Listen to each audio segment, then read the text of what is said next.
جیسا کہ اللہ تبارک و تعالیٰ قرآن مجید میں فرماتا ہے انا نحن نزلنا الذکر و انا لہ لحافظون، کہ بے شک ہم نے ہی اس قرآن کو نازل کیا ہے اور ہم ہی اس کی حفاظت فرمائیں گے۔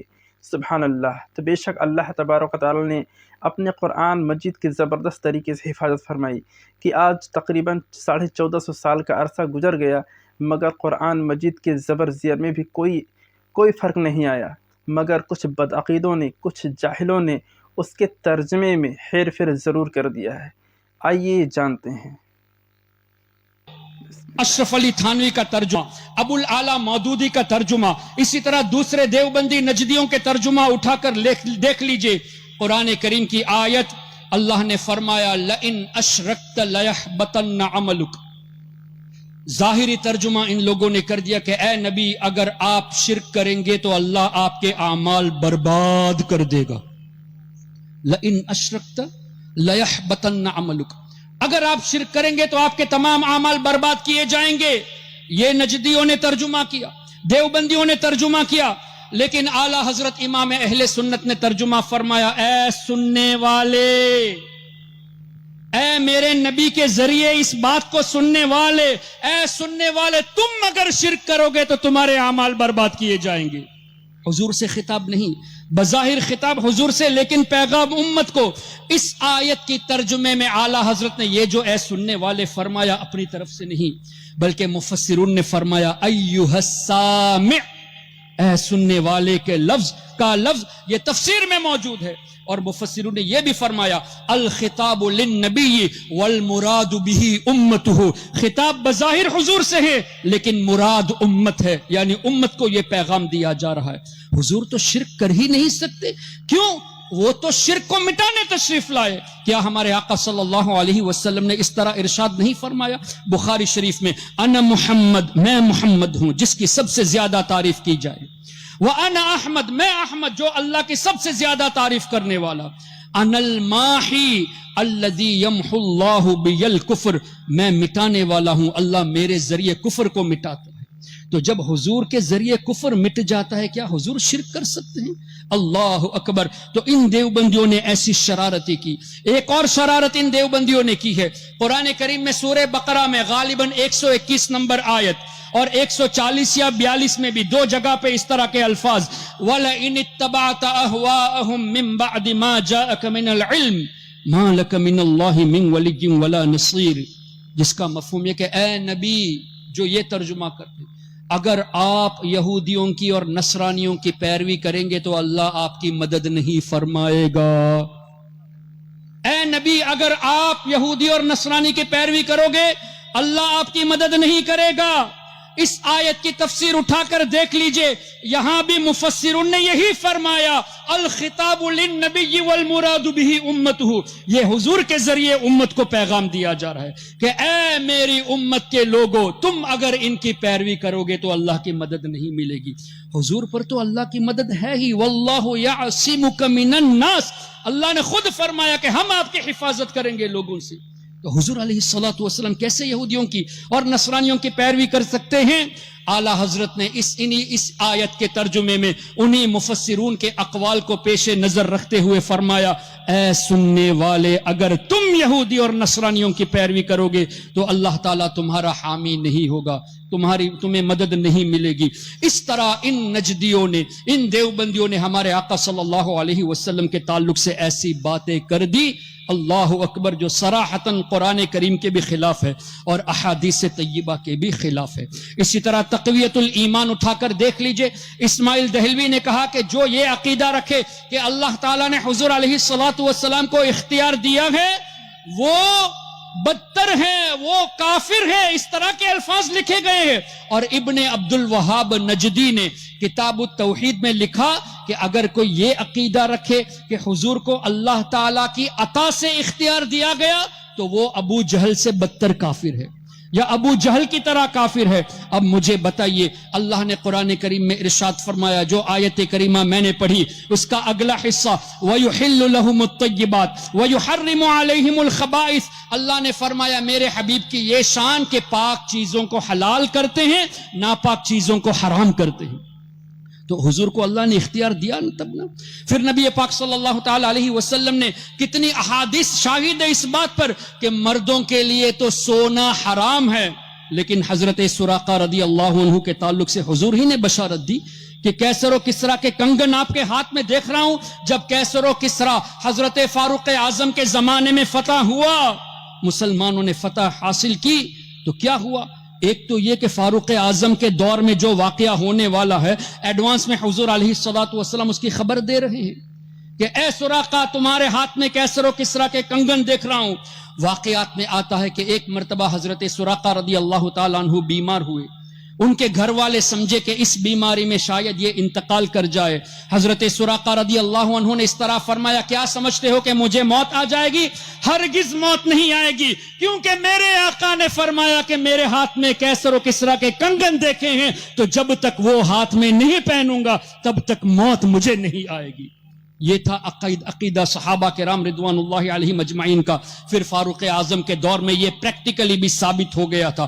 اسی طرح قرآن کریم میں اللہ تعالیٰ نے واضح ارشاد فرما دیا، کسی چیز کی گواہی میں 2 مرد یا 1 مرد اور 2 عورتیں.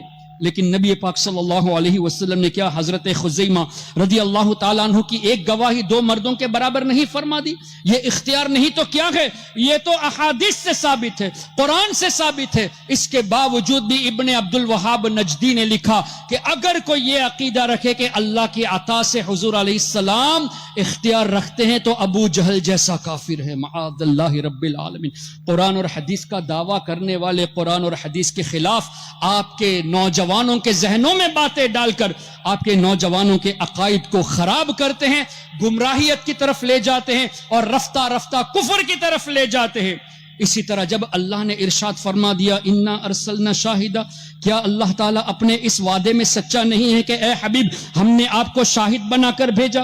جب اللہ نے فرما دیا اے حبیب ہم نے آپ کو عالمین کے لیے رحمت بنا کر بھیجا، تو کیا اللہ تعالیٰ سچ نہیں بولتا؟ اللہ نے فرما دیا اے حبیب صلی اللہ علیہ وسلم ہم نے آپ کو یہ خوبی عطا کی، یہ خوبی عطا کی، انا اعطیناک الکوثر ورفعنا لک ذکرک ولسوف یعطیک ربک فترضی. یہ سب بشارتیں جو اللہ نے دی، حضور کی شان جو بیان فرمائی، کیا یہ سچ نہیں ہے؟ لیکن کیا ہے، دیوبندیوں نے اپنی کتاب میں جیسے فتاوی رشیدیہ میں رشید احمد گنگوہی نے کہا کہ اللہ تعالیٰ یہ صرف نہیں کہ جھوٹ بولنے پر قادر، بلکہ وعدہ خلافی پر بھی اللہ تعالیٰ قدرت رکھتا ہے. وعدے خلف وعید پر بھی اللہ تعالیٰ قادر ہے، یعنی وعدے کے خلاف بھی اللہ تعالیٰ کر سکتا ہے. جب اس پر ہنگامہ ہوا تو خلیل احمد امبیٹوی نے براہین قاطعہ میں اس کو جسٹیفائی کر کے جھوٹ بولا. کیا جھوٹ بولا؟ کہ یہ کذب کا جو مسئلہ ہے، اللہ تعالیٰ کے تعلق سے جھوٹ بولنے کا مسئلہ ہے، یہ کوئی جدید نیا مسئلہ نہیں ہے. اکابر علماء میں اس پر اختلاف تھا، متقدمین میں اختلاف تھا، لیکن کسی ایک متقدمین میں سے کسی کا نام پیش نہیں کیا. ہم جب کہتے ہیں کہ ہمارے بزرگوں نے لکھا ہے تو ڈنکے کی چوٹ پر کہتے ہیں کہ شیخ محقق شاہ عبدالحق محدث دہلوی نے مدارج النبوت میں لکھا ہے، امام جلال الدین سیوطی شافعی نے الجامع الصغیر میں لکھا ہے، امام تقی الدین سبکی نے شفاء السقام میں لکھا ہے. ہم ریفرنس کے ساتھ بولتے ہیں کہ ہمارے بزرگوں نے ایسی باتیں کہی ہیں، اور تم کہتے ہو کہ بزرگوں میں اختلاف تھا. کسی ایک عالم کا نام تو بتا دو. کیا امام اعظم نے یہ کہا کہ اللہ تعالیٰ جھوٹ بولنے پر قادر ہے کہ تم کہتے ہو کہ بزرگوں میں اس پر اختلاف تھا؟ کیا امام شافعی نے یہ کہا؟ کیا امام مالک نے کہا؟ کیا امام احمد نے کہا؟ کیا غوث اعظم سرکار بغداد نے کہا؟ کیا خواجہ خواجگاہ نے؟ کیا حضرت مخدوم سمنا نے کہا؟ کسی بزرگ نے نہیں کہا. تو اس کا مطلب کیا ہوا؟ جھوٹ بول کر عوام کو دھوکہ دیتے ہیں. اور ان کی ایک اور مکاری، چونکہ حضرت قبلہ موجود ہے میں زیادہ وقت لینا نہیں چاہتا، ان کی ایک اور مکاری آج آپ کے سامنے نہیں ہے تو کل آئے گی. اگر ہے تو اور ذہن کو مضبوط بنا لے، نہیں تو ابھی سے تیار ہو جائے.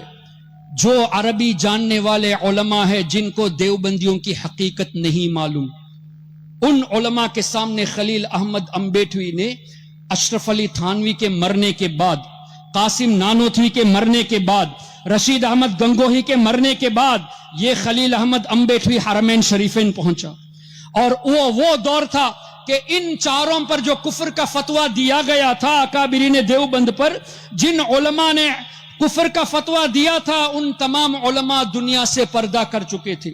تو بعد والے علماء کے پاس خلیل احمد امبیٹوی گیا اور کہا کہ آپ کے بڑے علماء نے ہم پر کفر کا فتویٰ دیا ہے، جبکہ ہمارے عقائد تو وہی ہے جو آپ کے ہیں۔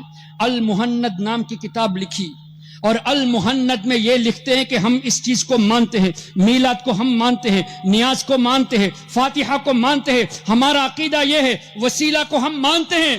تو بعد والے علماء نے اب یہ کہا کہ اگر تمہارے عقائد یہ ہیں تو کفر کا فتویٰ پھر نہیں ہے۔ اب عرب علماء کے سامنے ان لوگوں نے مکاری کی، وہاں یہ کتابیں دکھائی، ہندوستان، پاکستان، بنگلہ دیش میں ابھی بھی وہ پرانی کتابیں چھاپ بھی رہے۔ یہ منافقت نہیں تو اور کیا ہے؟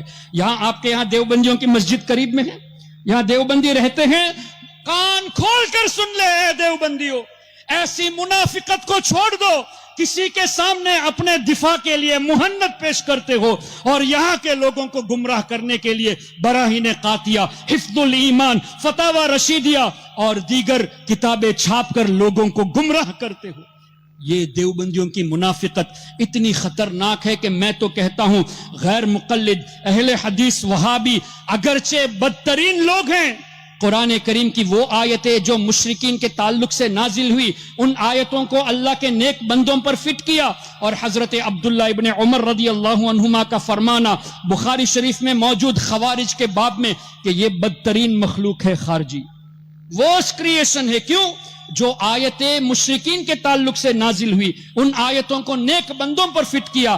آج کا وہابی بھی یہی کرتا ہے، تو یہ بھی آج کے دور کے خارجی ہوئے اور بدترین مخلوق ہوئے، لیکن ان کی ایک عادت ہے، جو اکیلے میں کہتے ہیں وہی مجمع میں کہتے ہیں۔ لیکن دیوبندیوں کے اندر یہ منافقت ہے کہ وہ اپنی گیدرنگ میں تو کہہ دیں گے کہ یہ شرک ہے، یہ بدعت ہے، یہ غلط ہے، وہ غلط ہے۔ جب آپ میں سے کوئی ان سے سوال کرنے جائے گا، ہم نے کب یہ سب کہا؟ ہم تو اتحاد چاہتے ہیں، دیکھو ہماری کتاب المہند موجود ہے، ہم نے تو اس میں وہی عقیدہ لکھا ہے جس کو آپ مانتے ہو، اور ان کتابوں کی عبارتوں کو جسٹیفائی کرتے ہیں، اور یہاں تک کیا کہ نئی ایڈیشن میں ایڈیٹنگ بھی کر دی ہے، الفاظ کو چینج بھی کر دیا ہے۔ اس کا مطلب کیا ہوا؟ تم مانتے ہو تمہارے بزرگوں نے غلطی کی تبھی تو چینج کر رہے ہو، ورنہ الفاظ میں تبدیلی کی ضرورت کیا تھی؟ تو یہ ان کی منافقت ہے۔ اپنی اولاد کو ان منافق صفت لوگوں سے بچائیے، اور آج سے عقائد اہل سنت اپنے بچوں کو سکھائیے۔ یہ مت سوچنا کہ ابھی ہمارے بچے چھوٹے ہیں، جب بڑے ہو جائیں گے تو سیکھ جائیں گے، نہیں۔ حضور علیہ الصلوۃ والسلام نے ارشاد فرمایا، ادبوا اولادکم، اپنی اولاد کو تعلیم دو، سکھاؤ کیا؟ 3 خصلتیں۔ اس میں پہلی بات جو فرمائی، حب نبیکم، اپنے نبی کی محبت اولاد کو سکھاؤ۔ پھر فرمایا اہل بیت کی محبت، اور بعد میں فرمایا وَتِلَاوَتِ الْقُرْآنِ، قرآن کریم کی تلاوت، جبکہ قرآن میں ہر شے کا ذکر ہے۔ وَلَا رَطْبٍ وَلَا يَابِسٍ إِلَّا فِي كِتَابٍ مُبِينٍ وَلَا أَصْغَرَ مِنْ ذَلِكَ وَلَا أَكْبَرَ إِلَّا فِي كِتَابٍ مُبِينٍ وَنَزَّلْنَا عَلَيْكَ الْكِتَابَ تِبْيَانًا لِكُلِّ شَيْءٍ، ہر چیز کا واضح بیان قرآن میں ہے، چھوٹی بڑی چیز کا ذکر قرآن میں ہے، خشک و تر چیز کا ذکر قرآن میں ہے۔ اس کے بعد بھی حضور فرماتے کہ پہلے نبی کی محبت سکھاؤ، پھر اہل بیت کی محبت کا تذکرہ، اس کے بعد تلاوت قرآن۔ کیا پتا چلا حضور کی محبت میں، اہل بیت کی محبت میں، صحابہ کی محبت میں قرآن پڑھو گے تو ہدایت پر رہو گے، اور حضور کے بغض میں، اہل بیت و صحابہ کے بغض میں قرآن پڑھو گے تو ہدایت ملنے والی نہیں۔ یہ بھی قرآن کا ہی فیصلہ ہے نا، یضل بہ کثیرا ویہدی بہ کثیرا۔ کتنے لوگ قرآن پڑھ کر گمراہ ہوتے ہیں، جبکہ قرآن پڑھ کر گمراہ ہونے کا سوال نہیں، چونکہ حب رسول نہیں ہے، بغض رسول کے ساتھ پڑھتے ہیں، اور حضور کی شان، جو بے عیب نبی ہیں، ان کے بے عیب نبی کی شان میں عیب تلاش کرنے لگے ہیں۔ کیا کسی یہودی کو دیکھا کہ تورات کا تذکرہ کرتے ہوئے یہ کہا ہو کہ ہمارے موسیٰ علیہ السلام کی خامی ہم تورات میں ڈھونڈ رہے ہیں؟ کیا کبھی کسی نصرانی کو دیکھا ہے کہ انجیل کے تعلق سے یہ کہے کہ عیسیٰ علیہ السلام کی خامیاں ہم انجیل میں دیکھ رہے ہیں؟ لیکن آج کا کلمہ پڑھنے والا قرآن کھولتا ہے تو یہ دیکھتا ہے کہ کہاں حضور کی بے ادبی کی گئی، کہاں حضور کو اللہ نے ڈانٹا معاذ اللہ، جبکہ اللہ نے کہیں بھی ڈانٹا نہیں ہے۔ آیتوں کو مسکوٹ کرتے، یہ کھول کے دیکھتے ہیں کہ کہا اللہ نے یہ فرمایا کہ حضور کو یہ خبر نہیں، وہ خبر نہیں۔ اللہ اکبر. کیا یہ کلمہ پڑھنے والے کی شان ہو سکتی ہے؟ نبی کا کلمہ پڑھ کر بے عیب نبی کی شان میں بے ادبی کے الفاظ استعمال کرنا اور عیب ڈھونڈنا. اللہ اکبر.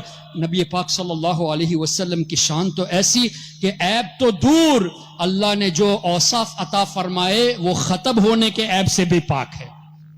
تبھی تو اعلیٰ حضرت نے فرمایا سرور کہوں کہ مالک و مولا کہوں تجھے، باغ خلیل کا گل زیبا کہوں تجھے، تیرے تو وصف یا رسول اللہ آپ کے جو اوصاف ہے عیب تناہی سے ہیں بری، ختم ہونے کے عیب سے بھی پاک ہے. یہ ہمارے آقا کی شان ہے.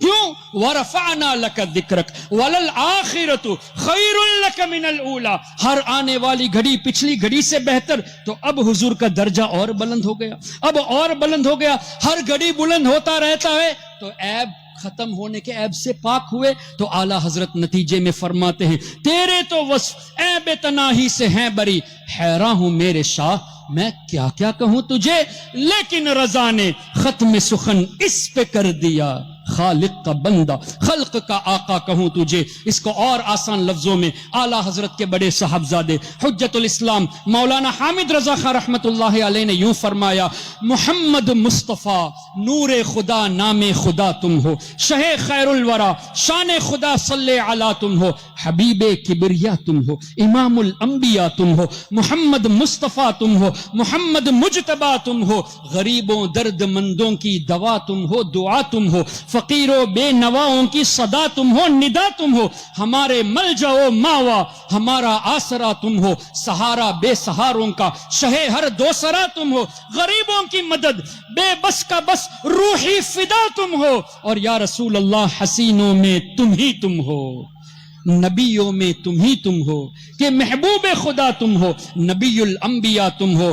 اتنی تعریف کرنے کے بعد فرماتے ہیں مولانا حامد رضا رحمت اللہ علیہ کہ یا رسول اللہ ہم آپ کو خدا تو نہیں کہہ سکتے اور نہ ہی خدا سے جدا کہہ سکتے. فرماتے ہیں خدا کہتے نہیں بنتی، جدا کہتے نہیں بنتی، تو کیا کہا جائے؟